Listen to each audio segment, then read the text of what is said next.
தனியார் கல்லூரிகள் உள்ள பெருங்களத்தூரில் போதைப் பொருள் விற்பனையில் யார் தாதா என்ற போட்டியில் 2 படுகொலை நிகழ்ந்திருப்பதற்கு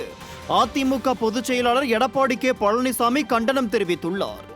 இது தொடர்பாக அவர் வெளியிட்ட செய்தியில், இதுவரை கஞ்சா மற்றும் போதைப் பொருட்கள் வியாபாரம் தமிழகத்தில் நடைபெற்று வந்த நிலையில் தங்கள் பகுதியில் போதைப் பொருள் விற்பனையில் யார் தாதா என்று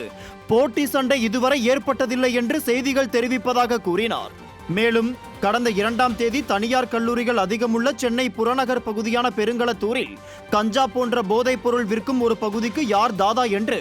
கோஷ்டி சண்டை ஏற்பட்டு முடிவில் இச்சண்டை 2 இளைஞர்கள் படுகொலையாக மாறியிருப்பது